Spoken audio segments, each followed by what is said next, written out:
230-4988 gets us this morning. We're talking about Facebook fairy tales. I have Miss Emily Liebert with me this morning, and of course Michelle Elkins. How are you two? Good, very good. Thanks for having us. Now you are from New York. I am. And you're in Alabama. It's a far way, in more ways than one. It is. I grew up in Chicago, and I'm in Alabama, so it is a far You understand? way, right? So how has your visit been so far? Oh, it's been wonderful. Everyone's been very welcoming, and it's been an interesting cultural learning experience for me to see the difference. I was born and bred in Manhattan, so wow. Athens, Alabama is you know, very different, but very, very good. Well, you picked an incredible county to come visit, because Limestone County, I can say there's none like it for sure. But Miss Michelle, how are you? I'm great. Good. First thing I said was, "Where's your husband? Where's Talbot?" And you said what?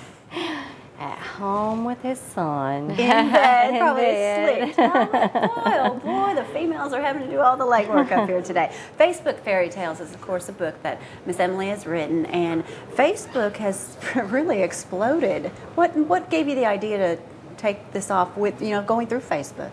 Well, I was a Facebook user. I was in the middle of writing my novel, Conversations with Friends, which is going to come out after this. And I really never had any intention of writing a nonfiction book, but like everyone else pretty much in the world, I was on Facebook.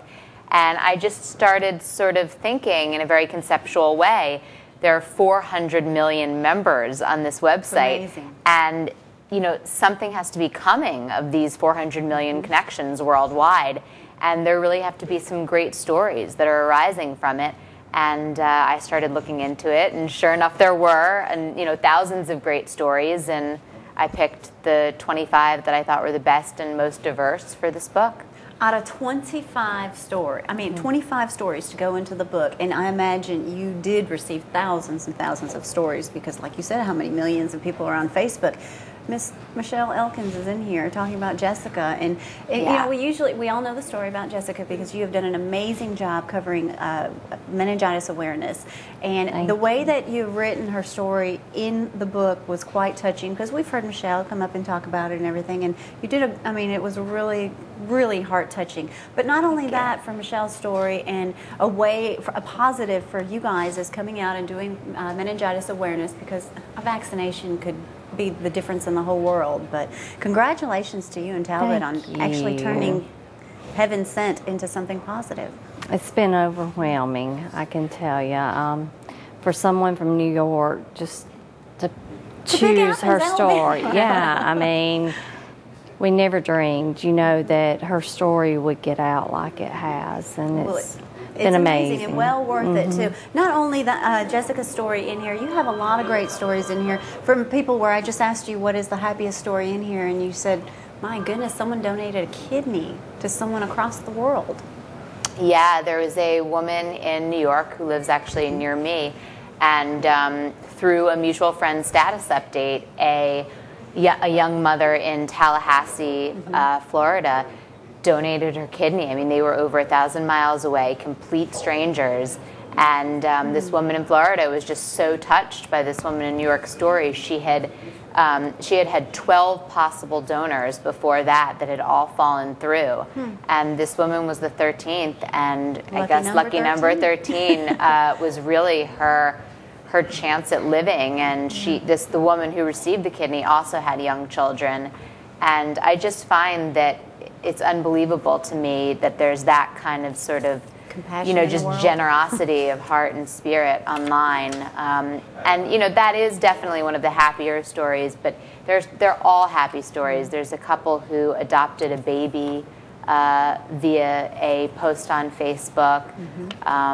You know, it's just it's really kind of, social networking gets a bad rap sometimes, and it's nice to see that there's a good side to it. And since you said it gets a bad rap, you know, we're all supposed to be watching our children on Facebook and what they write, things like that. And also you have in here, and you should know what your kids are doing on Facebook. It's very important, especially from the safety level and the predators out there. But you have a story in here as well, talking about how someone was sent a message that it was basically a suicide threat, and sent it to someone. This person was from England. Really didn't know the person that he sent it to, And when you get a suicide threat like that, you shouldn't take them lightly, because actually this was in reality a true suicide threat, and they were able to save their life. Yeah, I mean, that is one of the really most amazing stories in the book for me, because I think, as most people on Facebook know, you can have a lot of friends, but they're not necessarily all people you know really well. Somehow, through one connection or another, you become friends on Facebook, and you may not know each other well. And there was a teenage boy in England who somehow connected with a teenage girl in Maryland in the United States. And one night, on a whim, he decided to overdose on drugs. And he sent her, for whatever reason, a Facebook note saying, you know, I'm about to overdose.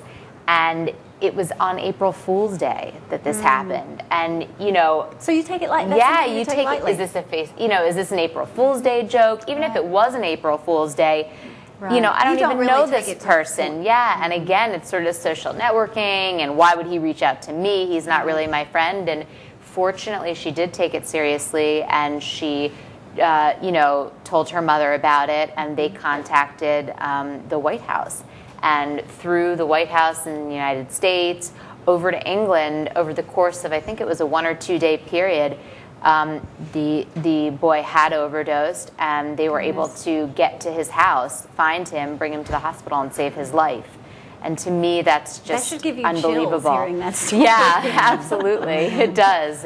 I mean, that's amazing. Well, those are some of the stories that you can read in here. And I just want to congratulate you and Talbot and the whole family and the whole community here in Limestone County. And she had so many friends. She was an amazing child. And y'all were great parents. Thank you. Continue to be. And of course, you have more children. Yes, so. I do. I wish they were up here, but that's okay. Stay busy. That's right. Well, congratulations to you guys for marriagitis awareness and doing what you do. And wow, New York, all the way into Limestone County. Well, you are going to be, you are going to, I said New York, not New York City, boys. You are going to be around town signing books. So actually, there's an article in the News Courier today. You can pull that up to find out where she will be, or you can, of course, contact me. I'll be happy to forward you that information. But she'll sign it for you, and books are how much, Emily?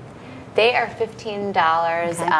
Part of their retail for $12.95, but we're selling them for $15 because part of the money is going to go to meningitis awareness. Great. So we're very happy about that. Right, and become a fan of Facebook Fairytales on Facebook. There you go. Well, thank you for getting up early and joining us, and welcome to Early Morning Television. Thank you. Athens, Alabama. Thank you so much. You're welcome. Thank you, Michelle, for all that you do. All right. Thank you. Well, we're going to take a quick break. When we get back, there's still a lot more to talk about. We'll be right back.